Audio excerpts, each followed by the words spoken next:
¿Qué tal? Estamos nuevamente con Pepi Patrón, profesora de filosofía de la Universidad Católica. Pepi, ¿cómo estás? ¿Qué tal? ¿Qué tal, César? Buenas noches. Un gran gusto verte, No, como siempre. al contrario, es un placer tenerte aquí en el programa y agradezco tu aceptación, tu disposición a acompañarnos. Pepi, de varias maneras, estamos en un momento que requiere salirse un poquito de la escena y mirarla desde los fundamentos, ¿no?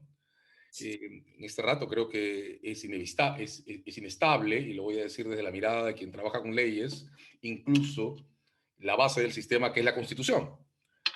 Digamos, de varias maneras expresa los puntos básicos del sistema institucional. Hemos tenido una escena poblada de discursos que ponen en cuestión si podemos construir acuerdos basados en evidencia. Ujú. Nos hemos fraccionado, nos hemos dividido en dos. Es una polarización brutal en el año 2020 y ese Congreso eh, de poco punto de referencia, hemos pasado a un blanco-negro total que ha marcado nuestro periodo. Y estamos llegando, este programa se transmite el 25 de julio, a la juramentación del Bicentenario, en estas condiciones. Entonces, déjame hacer una pregunta abierta a la filósofa, a la experta en filosofía política además. ¿Qué ves en esta escena cargada de incertidumbres? César, qué difícil pregunta. ¿Qué veo?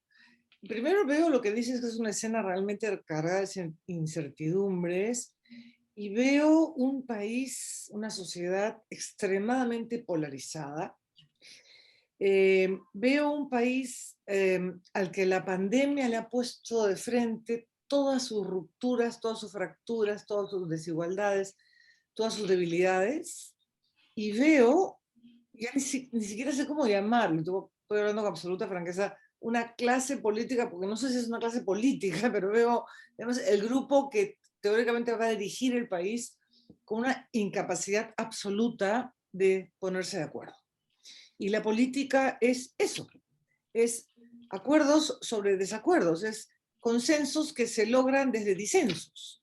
Y esa disposición, César, no la veo, creo que no la hemos visto en todos estos meses, y temo que no la vamos a ver fácilmente, eh, ni siquiera tal vez el 28 de julio, ¿no es cierto? Una nueva constitución, ahorita como está el país en plena pandemia, puede reformarla, no vas a cambiar el país porque cambias la constitución de un día para otro. Hay capítulos que sí, por ejemplo, a mí el rol de la subsidiariedad del Estado me parece totalmente discutible, pero veo un escenario, la verdad, muy preocupante. Y creo, mi mirada como decía el gran Hegel, ¿no? El búho de Minerva que levanta su vuelo de las cenizas, el lado positivo es que hemos visto tanto dolor y tanta ruptura que de pronto es el momento de una ciudadanía muy activa, ¿no? Como pasó con el golpe de Merino, una ciudadanía no dispuesta a tolerar ciertas cosas que no deje que esto siga en este plan, ¿no? Porque así no puedes gobernar un país cuyo rostro hemos visto tan fracturado y cuyo dolor es muy fuerte, ¿no? Miren, Entonces, si no apostamos por acuerdos y consensos, César, no vamos a llegar a ninguna parte. ahí, justamente ahí, es donde tengo un punto que me produce especial ansiedad. No alcanzo a aceptar que en esos últimos meses no hayamos sido capaces, como colectivo, no lo hemos sido, de colocar, por ejemplo, el cronograma de vacunación como punto de no retorno, como punto intocable, punto de acuerdo, incluso en la diferencia. Me ha llamado mucho la atención, Pepi, pero quiero regresar con eso contigo, que el riesgo de la pandemia se haya vuelto invisible en medio de la confrontación. Es como si los dos extremos en la disputa reciente hubieran confiado en que se arreglaba solo. Y es como Mm. si casi por azar el gobierno hubiera logrado equilibrar el calendario de vacunas. Pero estamos a una semana, bueno, a 3 días cuando se transmite el programa, de la juramentación del gobierno nuevo y no tenemos sobre la mesa un acuerdo que garantice la continuidad del No, cronograma de vacunación. Y digamos, si algún enemigo común deberíamos tener es la pandemia. sin duda. Si ¿Qué algún enemigo común que deberíamos deberíamos... es ese? Entonces, ¿qué te dice eso? O sea, a mí, te confieso, me asusta pensar que hemos perdido capacidad de visualizar la abstracción. Al final del día, la pandemia es algo que está y no está, no lo tocamos, nos mata, pero no lo tocamos. y es algo que tiene que ver con nuestra representación del futuro, ¿no? No nos cuidamos para el instante presente, nos cuidamos para mañana. Se nos ha ido de las manos, Pepi, la posibilidad de pensar en términos de futuro, porque de eso se trata la política. Mira, César, yo la verdad que tengo dos reacciones distintas. A mí me preocupa no solo que estemos perdiendo la capacidad de pensar en futuro o en el futuro, porque esta pandemia es una cosa muy rara, al final es algo muy abstracto, pero mata, concretamente te quita la vida, ¿no es cierto? Es una experiencia muy ambivalente, como dirían los psicoanalistas. Lo que me preocupa mucho es que estamos perdiendo la capacidad de pensar en el otro o en la otra. O sea, porque que tú te cuides significa, yo estoy vacunada, pero yo me cuido porque yo puedo portar el virus y contagiar a alguien como mi hijo que no está vacunado, digamos, ¿no? Entonces, yo no beso a mi hijo hace 1 año y medio, chico, 30 años. Entonces, me preocupa mucho esa imposibilidad no solo de pensar en el futuro, sino de pensar en el otro o en la otra, en tu padre, en tu conciudadano, tu conciudadana. Y por otro lado, sí me alegra, y lo digo sinceramente, que el gobierno haya tenido esta reacción no esperada de hacer las vacunatones. O sea, de pronto han salido y han dicho, señores, vacunamos 72 horas, 36 horas seguidas y se ha vacunado cada vez más de 200.000 personas. Entonces yo siento que ha habido una buena reacción al darse cuenta de, no tenemos, escúchame César, dentro de 3 días hay un nuevo gobierno y no sabemos si han tenido tiempo de hacer una transferencia de los equipos técnicos de vacunación. ¿No? Hoy día leí una entrevista a Violeta Bermúdez, la primera ministra, tiene que haber una continuidad, por lo menos en el plan de vacunación, pero ni siquiera sabemos si eso va a ser posible. Entonces yo creo que ha habido una buena reacción de este gobierno de vamos a vacunar cuanto sea posible. Yo vivo acá en el límite con Surquillo, entre Surquillo y Miraflores, y pasaba la camioneta Cernaje dando de alaridos, váyanse a vacunar, váyanse a vacunar, váyanse a vacunar, el estadio está abierto. O sea, ha habido un afán bien concertado, digamos, de pensar en el futuro, ¿no? Pero eso tiene un límite que se llama 28 de julio. Entonces, tienen poquísimos días para, como tú dices, enfrentar esa cosa abstracta que es la pandemia con algo tan concreto que es cientos de miles de peruanos y peruanas muertas. Entonces, César, tienen que ponerse de acuerdo. O sea, tienen que hacer el esfuerzo. Y yo te digo, con todos los reparos que pueda tener, el discurso el otro día de Castillo, donde invitó claro, había un montón de gente que no iba a estar junto en la calle, todas las opciones posibles, pero invitó a Keiko Fujimori a ponerse de acuerdo, y Sagasti me parece ha propuesto que vayan ambos al acuerdo nacional y firmen un pacto mínimo de gobernabilidad, ¿no? Entonces, yo no sé si será posible, César, pero yo creo que es lo mínimo que se puede pedir en un país en la crisis de credibilidad, como tú dices, la crisis de fundamentos, como decimos los filósofos, crisis de fundamentos realmente, o de construcción, pero algo tenemos que proponer.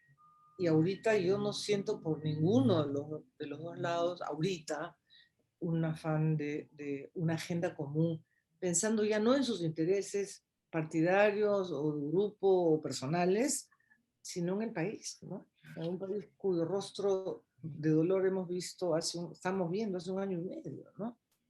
Sí, yo creo como tú que el calendario de vacunación da una clave. Probablemente haya que agregarle a la agenda de emergencia de educación y empleo, ¿no? O sea, niños y niñas que han sufrido el retraso que ha significado Sí, esta pandemia. tremendo, tremendo, tremendo. Y empleo es ingreso para hogares, que creo que de eso también se trata. Pero claro, si comenzamos por el calendario de vacunación, tiene que ser un ejecutivo que con detractores o sin detractores y con problemas que creo que son evidentes, las provincias y los gobiernos regionales han mostrado, Arequipa creo que es el mejor ejemplo, niveles de descoordinación que han sido desmoralizadores, otros gobiernos Y Tacna todo lo contrario, ya está Tacna, todo vacunando, lo contrario. por Tacna ejemplo, mostró ¿no? una inteligencia brutal, además con una proyección enorme a la apertura de la frontera con Arica, que es de alguna manera el factor de retroalimentación del comercio y de los servicios en Tacna. Entonces tenemos un poquito de todo, ¿no? Pero de varias maneras tenemos una oportunidad, que eso es lo que me parece indignante que no aprovechemos, Pepi, una oportunidad para poner un punto mínimo en común que no está en las diferencias. Eso es terrible y yo siento lo mismo que tú, a mí me desespera cuando sale, lo voy a decir, estoy hablando de título estrictamente personal, ¿no es cierto? Cuando sale la candidata que ha perdido y dice, reconozco porque me toca por constitución, pero es ilegítimo. Pues, o sea, ¿a dónde vamos? O sea, por favor, ya perdiste, ya. Ahora, si tienes una bancada, una parte de una bancada, piensa en el Perú y por favor, por lo menos el tema de salud que sea, si van a comenzar a pelearse en el Congreso por el tema de la vacunación, a comenzar, estamos fritos. O sea, si vamos a tener ahora, en esta crisis, los 5 años anteriores de Congreso, 4 años y el último de Congresos totalmente disruptivos, digamos, que no apoyaban nada y bloqueaban todo, estamos fritos, estamos fritos. Sin embargo, mira, si empezamos a pensar en pistas, claro, hay dos discursos que pueden ser desestabilizadores si llegamos a ponernos de acuerdo en que el objetivo en este instante es garantizar el calendario de vacunas y por lo menos tener 6 meses de equilibrio en su desarrollo y en las correcciones que quepan por pueblos indígenas, por zonas de sierra digamos, y por áreas no suficientemente reguladas como Arequipa. Pero en fin, si logramos estabilizar eso, mira, hay un mecanismo que también nos estamos perdiendo que es muy sencillo para modificar las prioridades en la agenda. La cuestión de la Constitución, si se reemplaza o se modifica, requiere algo que no ha hecho el Parlamento anterior, que es trabajo de expertos. Tú recuerdas, en tiempos de Paniagua, en el 2000, hubo una comisión de profesores que se sentó a pensar en cuáles eran las opciones. Pues claro, mientras cumplimos el calendario de vacunación, una comisión puede empezar a estudiar cuáles son, con todos los sectores, cuáles son las alternativas de cambio, reemplazo, reforma de la Constitución.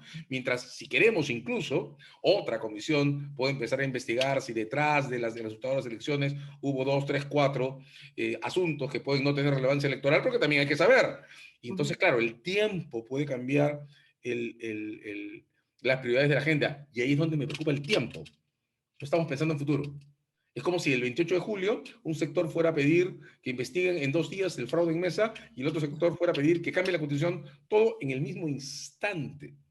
Entonces ya no pasan solo las cosas por mirarnos y ponernos de acuerdo, pasan las cosas por poder entender que los procesos se sostienen en el tiempo.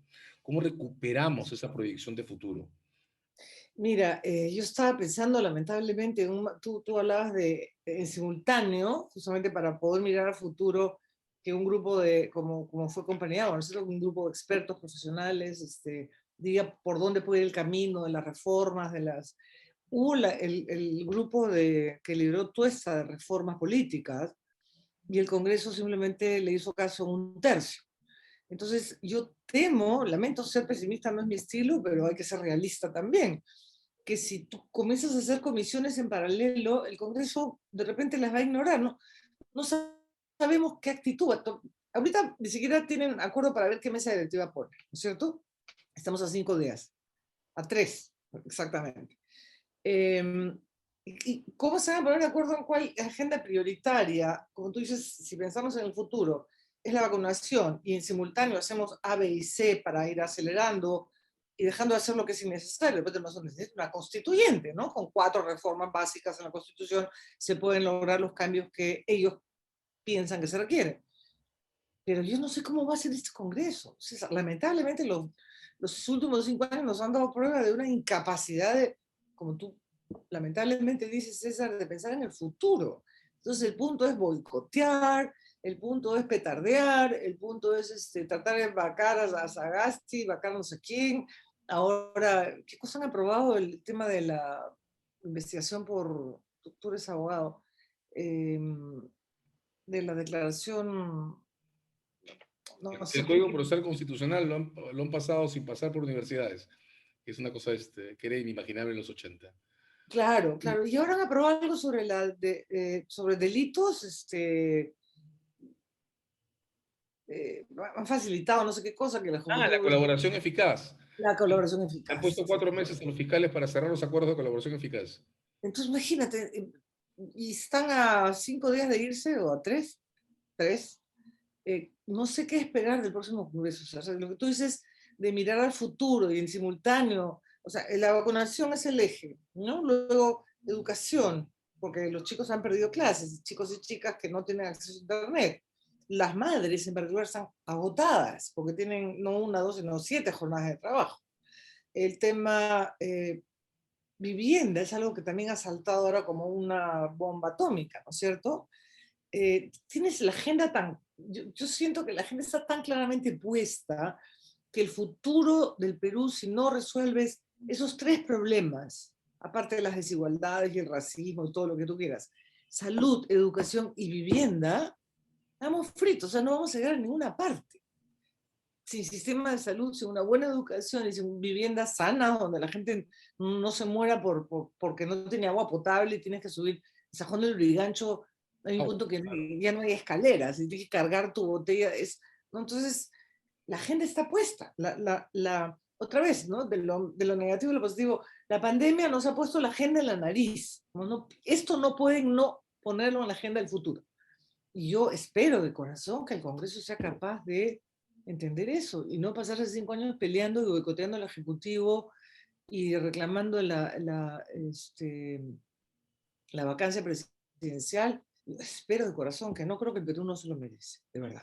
Yo estoy de acuerdo contigo. Yo creo que no nos merecemos que haya, eh, Mm. en plena pandemia, no domada además, un remedo del Parlamento del bloqueo que nos impregnó del 16 al 19, ¿no? De varias maneras, sin embargo, eso es una oportunidad. Lo que tenemos que ver son las señales.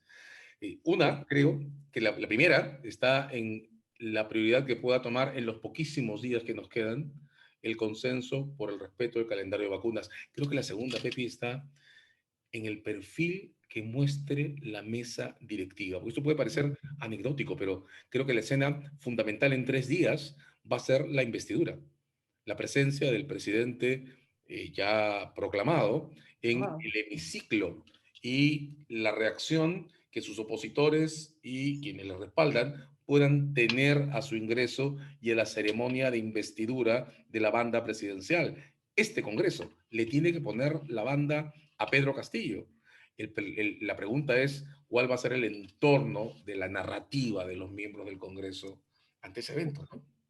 Yo te confieso, César, que hasta este momento no había visualizado esa escena. Ha sido todo tan turbulento, recién ayer lo han proclamado, que uno está esperando más bien, bueno, qué gabinete viene, qué plan de gobierno nos propone, porque tampoco sabemos mucho de cómo va a hacer las cosas Castillo, ¿no es cierto?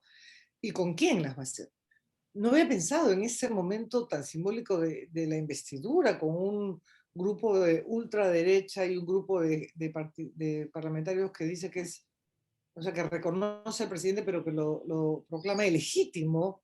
¿Qué van a hacer? No lo había pensado y a ver, angustiante imaginarse un boicot o un desplante a la institucionalidad que él representa. Y déjame decir una cosa, César, que la siento de corazón, que un maestro rural de Chota, Cajamarca, sea el presidente del Perú en el Bicentenario, creo que es una cosa simbólica muy importante. Más allá de todos los desacuerdos, más allá de todas las incertidumbres, es simbólicamente importante, ¿no es cierto? Que ese sector del país que ha sido ignorado o desconocido o mal reconocido, hablando en términos de reconocimiento, ya pues ganó, tiene la mayoría y la democracia es respetar quien ganó la mayor cantidad de votos y fue él. Entonces hay que respetar su investidura. A mí me parecería lamentable que en el 200 años de república todavía no seamos una república, ni siquiera en lo simbólico, ni siquiera en el gesto de reconocer muy bien, eso es una república, es una cosa pública, es el bien común y este señor, me gusta o no, es el presidente electo. Y yo tengo que respetar su investidura. Si comenzamos así los 200 años, sin eso, mal augurio, César, mal augurio, la Te verdad. doy la razón completamente. De varias maneras, creo que el modo en que se paren los congresistas en la sesión es el segundo indicador de qué canales tomamos. Porque después del nivel de violencia verbal que hemos tenido, un Congreso que más allá de diferencias y que anunciando que serán oposición y lo que sea, se quede en la sesión, se quede en la investidura y después de la sesión digan en medios lo que sea, te ha ofrecido un mínimo de respeto a la representación de estar constituidos como república. A partir de ahí podríamos trabajar, ¿eh? Mira qué tal nivel de mínimos estamos pidiendo, solo que no salgan del hemiciclo. Solo Ay, quédense en sus bancas. Yo te juro, César, que no lo había pensado y voy a estar muy nerviosa el 28 de julio porque creo que lo mínimo, si es que pretendemos festejar 200 años de república, es el respeto a la legalidad y a la institucionalidad. Es el presidente de la república electo, o sea, si no les gusta piña, pero como tú dices, después vayan a los medios y digan lo que quieran, pero en ese momento de los 200 años además sería un gesto espantoso. O sea, como tú dices, estamos pidiendo lo mínimo, pero pucha. Sobre todo porque, como tú decías hace un rato, el nivel de lenguaje que está en crisis no solo es uno que se proyecta hacia el futuro, sino que también es uno que reconoce al otro o la otra como interlocutor.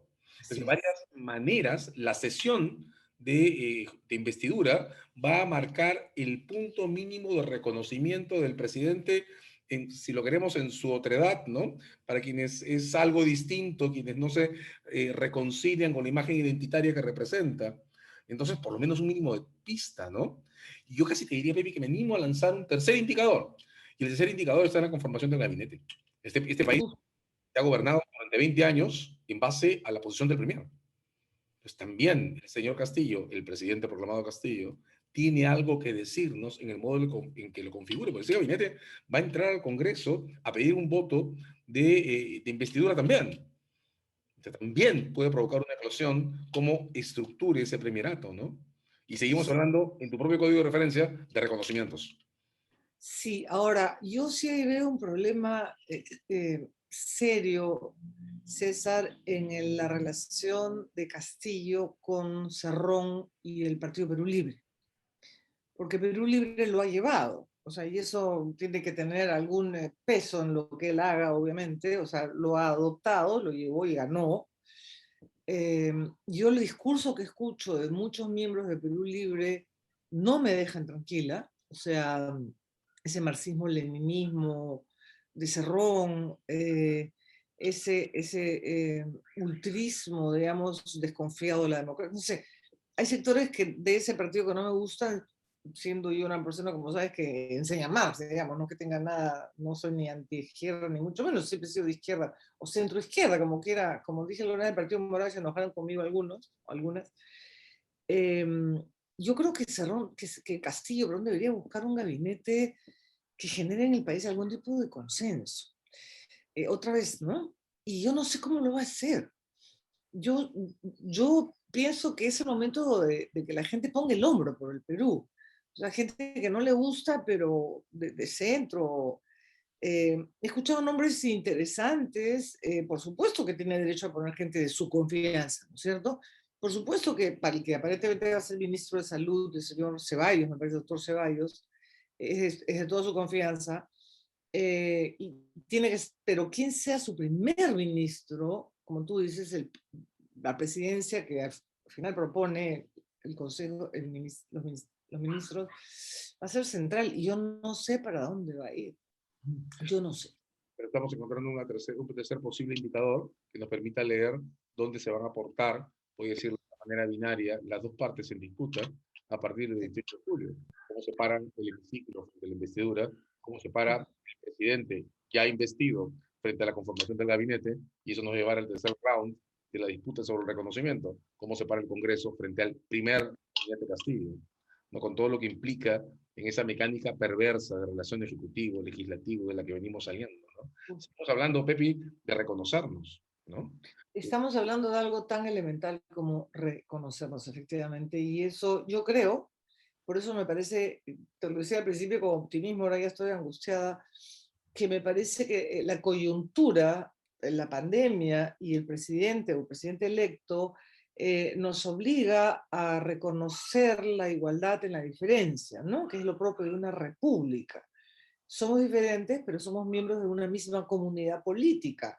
Tú eres un maestro de Chota, yo soy una filósofa de la Católica, tú eres un dirigente en Puno, tú eres un dirigente indígena, todos somos parte de la misma comunidad política. Y eso es lo que la pandemia ha mostrado que no somos, porque hay un racismo y la campaña, ¿no? El racismo de la campaña, o sea, la mezcla de clasismo y racismo ha sido feroz en la campaña, ¿no? Entonces, de pronto, otra vez, saquemos lo bueno de lo malo. y aprendamos a reconocernos en nuestra diferencia y respetarnos en esa diferencia, que creo que es lo que no hemos hecho, ¿no? Yo le decía a mis alumnos el otro día, estoy comenzando a estudiar quechua porque me da vergüenza leer en 4 idiomas eh, y no saber quechua, que es el idioma importante, el originario de mi país, digamos, ¿no? Pero eso somos en la Católica ahora, hay cursos de quechua, en esos generales los chicos lo llevan masivamente. Cuando yo estudiaba no había. Y para graduarte te piden de doctor 3 idiomas distintos por lo menos, pero ya el quechua está incluido. Entonces, ese reconocimiento, son 200 años de república que nos hemos demorado para reconocer a el quechua, y eso que el presidente Castillo ni siquiera habla quechua, ¿no es cierto? Es un maestro rural de primaria. Eh, entonces, creo que hablar ahorita de reconocimiento es fundamental en las diferencias, en la diversidad, y respetarnos en esa diversidad. Y no solo respetarnos, sino apreciarla. ¿Qué más queremos que ser un país tan diverso, cultural, étnico, la naturaleza? Entonces, comenzar a vivir como ventaja lo que se ha vivido con desprecio, ¿no? Como desventaja, ¿no? Los cholos, los indios, los brutos, no, no. Somos todos resultado de esto en 200 años y es hora de un reconocimiento en la diversidad, ¿no? Lo mismo que con el tema de género. Lanzo dos imágenes finales buscando explorar sobre qué representan, ¿no? Tú mencionabas hace un rato con una gran idea los vacunatones. Claro, los vacunatones pueden tener una lectura chata, puramente estadística, en punto a que el gobierno tiene que llevar los números hasta determinado nivel. Pero de otro lado, los vacunatones son movilizaciones ciudadanas. Entonces, Sí, encuentres sí. la fila y que somos un montón y estamos ahí y cuidamos la fila y cuidamos al que tiene que moverse y nos estamos encontrando después de un año y medio de estar encerrados en casas, ¿no? Sí, además te bailan, te hacen música para que no te angusties. Es una movilización ciudadana, efectivamente. Es bonito dentro de todo el dolor, ¿no? Mientras asistentes, chicos y chicas jóvenes, que son los que te pasan lista, los que te piden el DNI, los que te sonríen, los que te dicen dónde caminar. O sea, yo no sé, pero yo encuentro una enorme recuperación de espacios colectivos en el hecho de ir a vacunarte. Mira, mira cuánto daña entonces que en Cajamarca, perdón, en Arequipa, ayer le hayan cerrado la puerta a las personas que esperaban la cola de vacunación sin haberles dicho nada. Ahí hay un espacio en el que estamos volviendo a ser colectivos. Sí. Hay que un comentario tuyo sobre cuánto podemos utilizar o cómo podemos utilizar la recuperación de los espacios colectivos como factor de encuentro. No hay palabras sin contacto, ¿verdad? Pero el otro lado, y este es el comentario duro que, porque soy un antipático, te quiero poner para el cierre, hay un evento sumamente ambiguo o polivalente, como tú dices, que es como lo dirían los psicoanalistas, el debate sobre Willax Televisión. Ah, Un canal, oh, es un factor de comunicación que de alguna manera, perdóname si hago una pregunta sesgada desde un punto de vista, pero que de varias maneras parece interpelarnos a todos según discurso en punto A. Respetas derechos, ¿no? A ver, respeta también los míos porque te voy a insultar. mm. Hay dos señales que son de ese tiempo sobre las que querría tu comentario, ya que estamos hablando de reconocimiento del encuentro. A ver, yo te agradezco. Lo primero, me das en la yema del gusto, en el sentido de que yo he trabajado mucho y escrito mucho sobre el concepto de espacio público, en una concepción republicana y deliberativa de democracia, ¿no? En un híbrido. Entonces yo creo, César, que lo que pasó con los chicos, porque era mucha gente joven, ¿no? Con lo de Merino, es, y lo que pasa en estos espacios de vacuna, yo creo que es una recuperación de espacios públicos.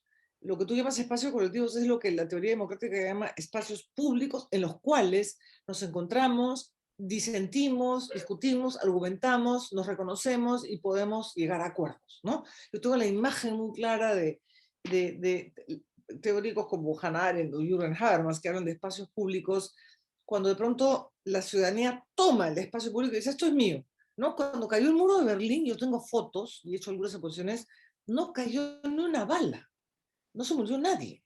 La gente simplemente dijo, hasta aquí llegamos y esto lo declaramos un espacio colectivo nuestro, espacio público, de las dos repúblicas. Y ¡pum! Se tumbaron el muro que le había costado la vida a mucha gente. Eso es para mí una imagen muy simbólica y creo que la recuperación de los espacios, las calles, los estadios, lo que fuese, porque no hay un lugar determinado, ¿no? La Plaza San Martín, como espacio público de acción colectiva ciudadana, es fundamental. Y deberíamos aprovechar eso para reforzar nuestra idea republicana y deliberativa de democracia, ¿cierto? Ahora, lo segundo sí es un tema para mí muy difícil. El límite, creo que el papel de los medios de comunicación en esa campaña ha sido penoso, ¿cierto? Salvo honrosas excepciones, como bien dice Marcos y Fuentes, es una pena que haya que decir hay medios independientes y casi todos ellos en las redes, ¿no? Porque los medios deberían ser independientes por definición, ¿no es cierto? Entonces, pero tienes que afirmar, esto es un medio independiente, ¿no? Como el que tiene él y algunos otros que están en las redes. Entonces, dado el papel penoso que han tenido algunos medios con despidos, con censura, ¿no? La verdad es que ha sido penoso. Lo de Willax es para mí, y otra vez hablo muy personalmente, y no soy para nada amiga de ninguna censura, es indignante. Porque tú no, o sea, a mí me parece insólito que te digan, no, si no hay sedición, tú eres abogado, yo no, pero tiene que haber la sedición, es decir, eh, eh, oponerte al poder, no sé qué, cuál es la traducción de una sedición, para poder censurar algo, porque lo otro es libertad de expresión. ¿Cómo puede ser que salga un sujeto con una pistola en un programa de televisión, que agarre la pistola, una pistola, y diga, eso es como El machete. el machete que llevaban los campesinos, que es absolutamente simbólico, ¿no es cierto? Y eso no merece ningún comentario de ninguna entidad colectiva, de ningún consejo. A mí me parece insólito. Y todo lo que han dicho sobre las vacunas son las mentiras que han dicho. O sea, decir que la vacuna es agua líquida, estás haciendo daño a seres humanos que mueren porque te creen. Entonces, yo no sé, yo no entiendo que no haya la capacidad de decirle, por lo menos multarlos, decirle, señores, eso no se hace, señoras, señores, eso está mal. O sea, tenemos que recuperar, yo creo, y esto va a sonar un poco maniqueo, pero no es lo que pretendo, tenemos que recuperar la capacidad de decir, ¿saben qué? Esto está mal, esto está moralmente mal. Así como la señora perdedora dice, yo reconozco, pero lo del cargo ilegítimo, decirle, eso está mal, eso le hace daño a la democracia. O cuando sale este sujeto a decir que la vacuna es agua sucia, o el otro con una pistola en la mano, o la otra a decir no sé qué barbaridad, que alguien tenga la capacidad de decir, eso está moralmente mal y es políticamente malo para nuestra comunidad. No podemos perder esa capacidad de juicio. Y el cuento de la libertad de expresión, que obviamente hay que respetar, yo digo el cuento entre comillas, te está impidiendo decir esto está mal. ¿Cómo es posible que un grupo de 10 u 11 periodistas renuncien a un canal con una larga trayectoria porque les están imponiendo una agenda? Está mal. Entonces, recobramos la capacidad de juzgar en el sentido, no de condenar, ni de latigar, ni de, no sé, desaparecer a nadie, sino la capacidad de juzgar. Hannah Arendt decía una capacidad que pierde una sociedad que pierde la capacidad, una persona que pierde la capacidad de juzgar, de pensar por sí misma, te puede llevar a cualquier cosa. Y yo temo que este tipo de exceso de los medios te estén llevando a, no puedo juzgar porque como hay libertad de expresión, entonces no digo nada. Me parece terrible, me parece penoso. Y te lo digo con toda franqueza. ¿Sabes qué? Ahí, déjame hacer este comentario para provocar tu comentario de cierre. Me da la impresión, Pepi, que estamos perdiendo nuestra propia capacidad de instalar contenidos constructivos en el entorno en el que nos comunicamos como personas. Me da la impresión que en nuestra omisión por hacer esa instalación estamos dejando abiertos espacios para que ellos y ellas otros instalen contenidos agresivos. Esa pistola que viste en televisión ha quedado en la memoria de muchas personas que siguen ese canal, que han recibido como mensaje que una pistola es igual a la expresión de un machete y que si ellos desfilaron con machete, yo puedo salir a la calle con una pistola. Entonces, ahí, además de abrir nuestros espacios públicos, guión colectivos, me gusta colectivos, y trabajar en ellos, creo que también hay un llamado, Pepi, por salir al debate público, salir a la comunicación con los otros y las otras e instalar contenidos constructivos e insistir en ellos hasta que impregnen. Claro, César, estoy de acuerdo contigo que no lo estamos haciendo. Mi pregunta es, ¿dónde lo hacemos? O sea, ¿cómo ahora, por ejemplo, estamos conversando y me parece fantástico, pero no, pues vamos a llegar a las, no sé, medio millón de personas que llega, no sé, a algún medio, supongo, ¿no? Porque yo no veo sus canales por salud mental, obviamente. El tema es dónde y cómo, porque lo están haciendo medios independientes, como esto que tú tienes, como La Mula, como qué sé yo, otras instancias, pero la pregunta es, tienes razón, no estamos instalando contenidos, pero la duda es cómo y dónde. Dime a qué medio escrito vas a ir. O sea, o nos volcamos todos a hacer esto, programas en las redes, programas independientes, o lo hacemos en clase, pero seguimos hablando de una minoría, de una élite que puede estudiar, ¿no es cierto? Eh, ¿Dónde? Yo estoy totalmente de acuerdo contigo en tu diagnóstico. La pregunta es, ¿cómo lo hacemos? Yo te decía al inicio, es el momento de recuperar nuestra actividad ciudadana. Yo estoy dispuesto a salir a la calle en cualquier momento, como salimos antes, porque hay cosas que defender. Y claro, por ejemplo, lo del TC no pasó para beneplácito de muchos de nosotros, ¿no es cierto? Esa elección absurda que estaba planteando el Congreso, porque él sabía que iba a ir gente a la calle y hubo gente en la calle, ¿no es cierto? Pero, ¿qué más se te ocurre que podemos hacer quienes pensamos distinto, quienes queremos poner contenidos, que no, como decías al principio, queremos pensar en un futuro posible para este país? Me lanzo un reto. Creo que la universidad tiene que abrirse. Todas las Mm. universidades públicas y las privadas. Creo que las universidades tienen que empezar a poner su palabra, y perdóname, lo digo con el mayor respeto, ¿no? No solo en No, indexadas y no solo en clases, sino también en la comunidad. sí. Creo que la comunidad, en el momento en que está nuestra sociedad, tiene que saber no solo quiénes son sus jueces y sus fiscales, sino también quiénes son sus profesores. Mm. En el último Congreso, las leyes más importantes que se han distorsionado, cité hace un rato el ejemplo del Código Procesal Constitucional, se han aprobado de una manera que en los 80 era imposible, sin preguntarle o hacerle caso a un solo profesor de derecho. Porque todos, te lo digo, la encuesta la he hecho, todos están en contra del Código Procesal que se ha publicado. ¿Dónde está publicado? También se nos está perdiendo, Pepi, el contacto entre los profesores y Sí. las ciudadanas. Y ahí, Pepi, es una invitación. Creo que hay algo en que pensar también en el modo en que miramos la universidad y la sociedad. Eso es absolutamente cierto. Yo creo que la universidad debe recuperar un papel público, digamos, de opinión. Pero el otro lado me preocupa mucho también. Yo le pregunto a mis colegas de derecho, muchos de ellos famosísimos, constitucionalistas, ¿por qué no postulan al TC por el amor de Dios ustedes? ¿Por qué no se presentan a la JNJ ustedes? No, ¿para qué? Si no se puede hacer nada, si son maltratos. Entonces, es un ida y vuelta bien complicado, ¿no? Sí, ¿Cuántos de ustedes no podrían estar en el TC? A ver, constitucionalistas, que no César quieren. ha sido presidente del TC, pero ¿sabes qué pasa, Pepe? Estamos jugando a la profecía autocumplida.